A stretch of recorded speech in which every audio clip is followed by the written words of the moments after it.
안녕하십니까. 저는 참포도나무병원에서 신경외과 척추 진료하고 있는 최고 원장입니다. 반갑습니다.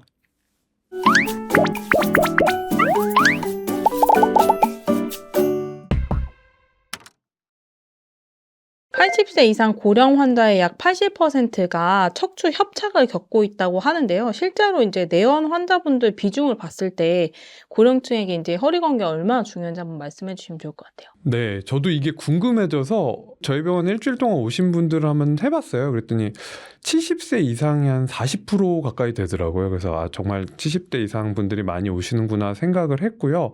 이제 그런 80대 이상 환자분들에서 80% 이상 이제 협착증이 있다고 하지만 증상이 있는 분들은 뭐 그 정도는 아니실 거고요. 이제 고령의 허리 건강이 왜 중요하냐면 일단 이제 허리 통증이 오게 되면 척추가 이제 인체의 기둥이라고 말하지 않습니까? 근데 그러한 기둥이 무너지기 시작하면 통증이 생기면서 삶의 질이 급격히 저하가 됩니다. 그러면서 허리 아파 보신 분들은 아시겠지만 걷기가 굉장히 힘들어져요. 그러면서 활동이 힘들어지고 바깥에 못 나가시고 집에서만 활동하시게 되고 이러면 제일 문제가 결국은 근육이 빠집니다. 근육이 빠지는 근감소증이 생기면서 더더욱이 허리는 더 아파지게 되세요. 그리고 더 활동이 감소하고요. 이제 그러다 보면 점점 악화의 악화, 악순환의 고리로 빠지게 되는 거죠. 그래서 이제 이러한 악순환의 고리를 끊기 위해서 이제 허리 통증을 치료하는 것이 중요하다고 생각하고요. 또 이제 만성 통증이 생기면 되게 우울해지십니다. 점점 우울감이 생기시기 때문에 제때 좋은 치료를 받으시는 게 중요하다고 생각합니다.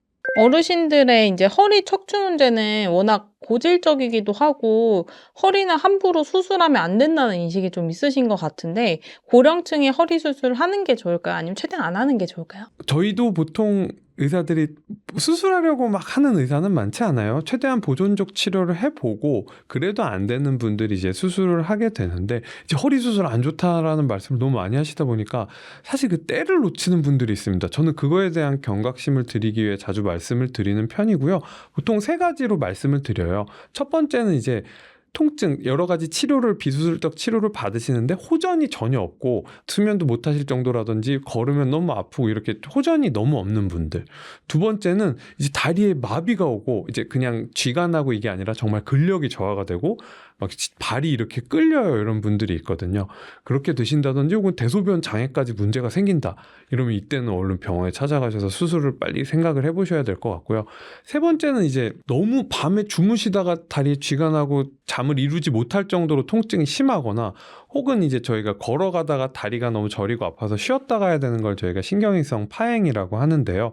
그런 파행이 처음에 뭐 500m, 1km 가시는 분을 저희가 수술하지는 않아요. 다만 50m도 못 걷겠다. 이런 분들 계시거든요. 이런 분들은 꼭 상담해 보시고 수술도 생각을 해 보셔야 되고 이런 시기를 지나가서 아유 난 그래도 수술 안 해 하고 하다 보면 후유증이 영구적으로 남는 경우가 있기 때문에 주의가 필요합니다. 그렇다면 고령층에 권하는 허리 치료 방법에는 어떤 것들이 좀 있을까요? 네, 아무래도 고령층이시다 보니까 이제 막 너무 큰 수술은 저희도 지향하고 있고요. 대부분 이제 단계별로 간다고 치면 약물 치료도 약도 좋은 게 많이 있고요. 그다음에 여러 가지 신경 차단술, 주사 치료도 있고 풍선 확장술이나 신경 성형술 같은 시술적 처치 위주로도 많이 하고 이런 치료에도 반응이 없으신 분들이 이제 수술로 가는데 수술도 이제 너무 광범위한 절개와 뭐 나사못을 삽입하는 이런 수술은 아주 피할 수 없는 분 아니면 잘 하지는 않고요.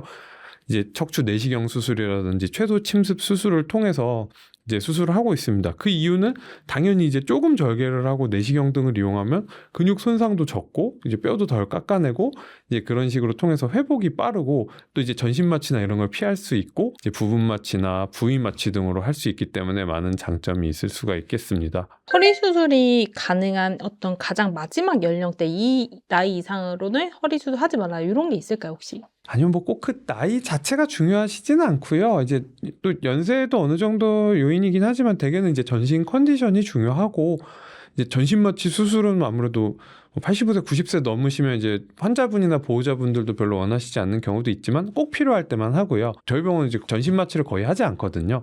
그래서 대부분 부분 마취나 척추 마취로 수술을 하고 또 이제 여러 군데를 너무 하면 수술이 커지지 않습니까? 여러 부위에 협착증이나 이제 디스크가 있는 분들이 있으시기 때문에 그럴 때 이제 제일 주로 아픈 부위, 주범이라고 하는데 그런 부위만 한두 군데 치료를 해서 통증이 100만큼 있으시다면 그걸 전부 줄이는 게 아니라 이제 반절 줄이면 1차 성공, 30까지 가면 2차 성공, 그 이하로 가면 이제 너무 좋다. 이런 방식을 택하고 있습니다. 80대 이상은 물론 90대 환자분들도 충분히 수술적 치료가 가능합니다. 이제 너무 막 지병이 많으시고 이러면 뭐 안 되는 경우도 있겠지만 최근에는 이제 그런 전신 마취를 하지 않아도 내시경적 수술이나 이런 것들이 많이 발전했기 때문에 늘 보존적 치료를 우선하지만 너무 편찮으시거나 하면 그런 연령대 분들도 저희가 수술을 시행하고 있습니다. 척추 수술을 하고 나서의 회복 과정도 많은 분들이 궁금해 하실 텐데 수술하고 나서 절대 하면 안 되는 행동 이런 게 있을까요? 네, 이제 보통은 이제 일상생활 한 달 정도 지나면 뭐 보통 생활에 크게 지장은 없는데 이제 제일 궁금하신 게 결국 하면 안 되는 행동들이잖아요.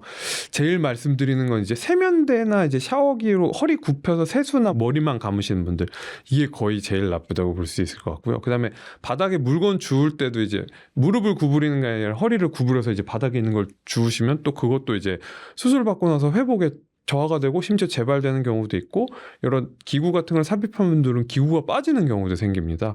그래서 늘 주의를 하셔야 되고요. 두 번째는 이제 바닥에 앉아서 생활하시는 분들. 전 수술하신 분들한테 늘 침대 생활을 하셨으면 좋겠다. 그게 안 된다면 토퍼나 이런 매트리스를 쓰시더라도 조금 높은 걸로 이제 쓰시고 이제 침대에서 생활하시는 걸 추천드리는데 이건 왜 그러냐면 아무래도 바닥에서 주무시면 딱딱하기도 하고 그다음에 일어나거나 할 때 그리고 바닥 생활을 하시면 일어날 때 허리에 부담이 더 커지게 돼요. 그래서 바닥에 양반다리하고 오래 앉아 계시거나 이제 바닥에서 주무시는 것을 지양해야 된다 말씀드리고요. 세 번째는 이제 무거운 물건 들기입니다. 허리 수술 같은 경우 하고 나면 꼭 무거운 물건 이제 들 때 허리를 쫙 편 채로 역도 선수분들처럼 들면 도움이 될 텐데 보통 그렇게 잘 안 하시잖아요. 그냥 무거운 물건 이렇게 들고 에이 이제 괜찮겠지 하다가 재발되시는 분들 꽤 많습니다. 이 세 가지는 꼭 주의를 하셔야겠습니다. 그럼 이 세 가지를 수술하고 나서 어느 기간 동안 좀 피해야 될까요? 방금 말씀드린 세 가지는 그냥 계속 주의하시는 게 좋은데 특히 이제 처음에 한 3개월까지는 조심을 하셔야 되고요. 3개월 정도 지나면 조금 나아집니다. 첫 한 달까지는 보통 이제 가벼운 걷기 운동, 가벼운 일상생활, 가벼운 스트레칭만 하시면 좋고요. 한 달 지나면 3개월쯤부터 이제 천천히 조금씩 시작합니다. 걷기를 좀 늘리고 가벼운 코어 운동, 그렇다고 막 갑자기 옆기를 막 100kg 들고 이러시면 안 되겠죠. 이런 것들을 시작하고 이제 브릿지 운동, 누워서 이제 허리를 하는 브릿지 운동이라든지 혹은 벽 잡고 이제 다리 들어올리기 스텝업 같은 걸 하시고 그다음에 이제 6개월 정도 돼서 수술 부위가 안정되고 어느 정도 고정이 됐다고 하면 보통 제가 추천할 때 걷는 게 제일 좋고요. 걸으면서 가볍게 뛰기, 너무 빨리 뛰진 마시고 수영을 하신다면 이제 저병은 제외하고 그게 좀 힘드신 분들은 아쿠아 워킹 이런 것도 괜찮습니다. 그리고 자전거는 바깥보다는 실내에서 타고 이제 허리를 좀 세워서 타는 거. 바깥에서 자전거 타는 건 운동으로서는 괜찮지만 허리 자체에서는 허리를 너무 숙이고 타야 되잖아요.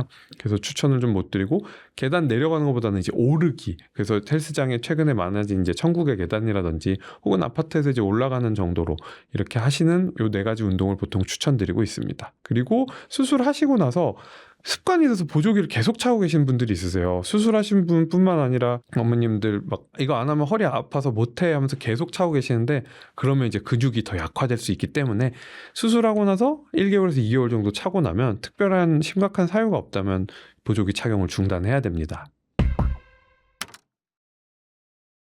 손이 저린 증상이 그 척추 건강과도 연관이 있다고 들었는데 어떤 증상들이 그런가요? 일단 손이 저리시다고 오시면 여러 가지 이제 제가 예시로 들어드리는 게 보통 이제 목 디스크도 당연히 있을 수가 있고요. 그다음에 이제 손목 터널 증후군이라든지 혹은 말초신경 질환, 당뇨 같은 병, 혹은 혈액순환 장애 이런 것들이 있을 수가 있어요. 반드시 손만 저리면은 이제 뭐 그럴 확률은 떨어지지만 목부터 해서 이제 어깨나 날개뼈, 팔에서 손까지 이제 저림 증상이 있고 이런 경우에는 목 디스크를 꼭 의심을 해보셔야겠지만 만약에 이제 손목을 이제 구부리거나 할 때 증상이 온다든지 주변을 쳤을 때 찌릿찌릿한다든지 이런 분들은 이렇게 30초 정도 이런 자세를 취해보세요. 이렇게 했을 때 손저림이 심해진다면 손목 터널 증후군을 늘 의심을 하셔야 되고요.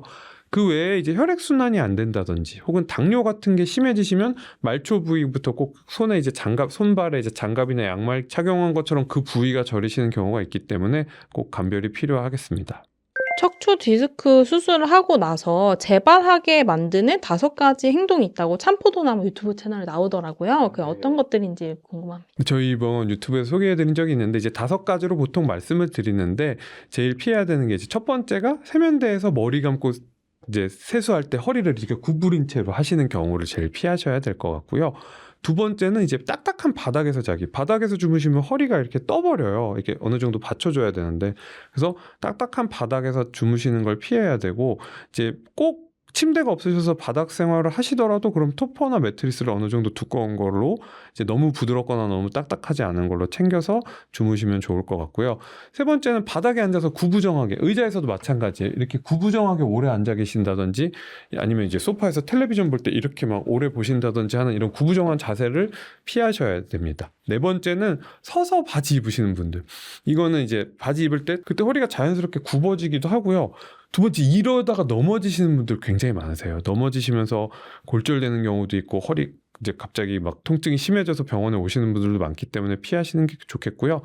5번째는 이제 주로 이제 젊은 층에서 주로 헬스 이제 그 운동 많이 하시는 분들이, 제가 이건 실제로 겪은 적이 있는데, 제가 수술해드린 이제 고등학생이었는데 체중을 좀 줄여보자고 얘기를 드렸더니 그럼 헬스장을 등록을 해서 이분이 데드리프트를 막 100kg 하고 재발되셔갖고 수술한 지 3주 만에 찾아오셨어요. 그래서 이제 웬만하면 수술을 다시 안 해보려고 했는데 너무 통증이 심하고 하셔서 수술을 다시 했던 기억이 있어서 스쿼트나 데드리프트 수술한 이후에는 안 하시는 게 좋고요. 만약에 하시더라도 그 운동에서 쓰는 그 벨트를 꼭 차고 너무 높지 않은 무게를 하시라고 늘 말씀드리고 있습니다. 척추 협착증이 있을 때 걷다 보면 좀 다리가 저리거나 통증이 있는 경우가 있으실 텐데 이때 이 통증이 있을 때 좀 참고 걷는 게 나을까요? 아니면 아예 걷는 것조차 안 하는 게 나을까요?